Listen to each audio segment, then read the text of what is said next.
السلام علیکم ورحمت الله وبرکاتو. دوستانو د ځینو دوستانو بار غوښتنو په مطابق چې ځینو دوستانو به همدغه میسیجونه کول چې زمونږ فیسبوک نیم غواړو چینج کړو، اما شپېته ورځې نه دي پوره شوي، نه چینج کېږي. نو بالاخره ما هم پلان ونیو چې تاسو ته یو ویډیو جوړ کړم چې مخکې له شپېته ورځو څخه خپل نیم چې کوي چینج کوي. البته دا په عادي وختونو کې نه کېږي، عادي حالاتو کې، مګر یو ټریک په ترو باندې بیا موږ داسې کولی شو چې دغه ټریک ترسره کړو او فیسبوک نیم چې کوي موږ خپل شپېته ورځو څخه مخکې چینج کړو. اوس راځو تاسو ته درښیو چې څه رقم کېږي. فیسبوک به خپل آن کوي او دلته زموږ خپل اکاونټ نه غواړو چینج کړو، یو بل اکاونټ ما سره دی چې دلته به لاګین شو. لاګین او تاسو ګورئ چې دلته اوس چې کله لاګین شئ دلته به راشئ، سیټینګ ته به راشئ. لاندې سیټینګ باندې چې کله کلیک کوئ نو دلته بیا سیټینګ باندې کلیک کړئ چې نیم چینجول خو تاسو پوهیږئ، پرسنل انفارمیشن او بیا جنرال نیم باندې به کلیک کړئ. کله د باندې کلیک کړئ تاسو دلته منتظر پاتې شئ. دلته ګورئ نیم دوستانو زموږ نیم دی، لاندې دلته ګورئ یو کین چینج یور نیم آن فیسبوک.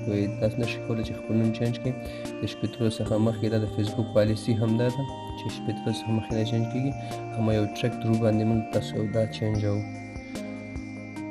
دلته به څه وکړئ تاسو دا به ګورئ اډ نیک نیم باندې به کلیک کړئ. دلته یو نیک نیم به ورکړئ هغه چې هر څه چینجول غواړئ هغه ته به چینج کړئ چې دلته به ولیکئ. د لاندې شو ټاپ آف پروفایل دا به ټیک مارک کړئ او دلته به چې هغه څه چې تاسو غواړئ هغه به ولیکئ.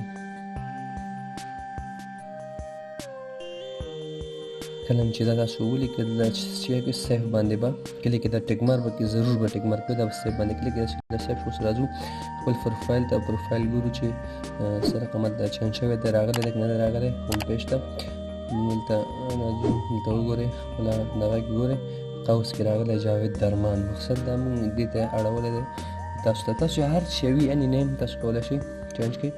اوس راځو بیرته دلته چې سکرین شاټ دغلته واخلئ. دلته چې کله چینج هم کړئ ته به سکرین شاټ واخلئ. سکرین شاټ هم چې واخیستئ بیرته چې وکړئ لاړ شئ هماغلته سیټینګ ته، پرسنل انفارمیشن ته، نیم ته. دغلته چې راغلی اوس دلته لاندې ګورئ لرن مور باندې به کلیک کړئ. کله هم چې لرن مور باندې کلیک وکړه تاسو ته یو دلته صفر راځي، ته به بیرته لاس لاندې کړئ، ډراپ ډاون به لاړ شي، لاندې راشي. دلته ګورئ this form fill out this form to request name change د باندې به چیک کړئ. دغلته به تاسو کلیک.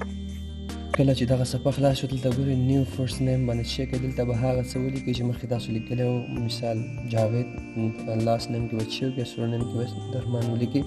ستاسو چې هر شی وي هماغه به ولیکئ.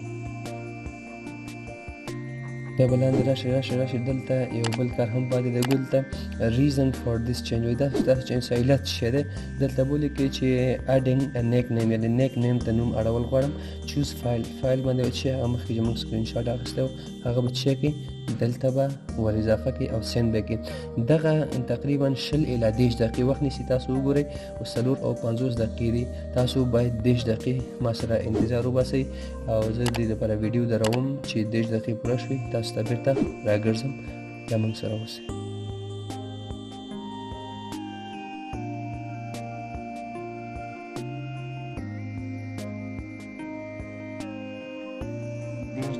وروسته راځو دوستانو ګورو چې زموږ نیم چینج شوی و، چینج شوی ګورو راځو چې وګورئ چې دا د کلیکر باندې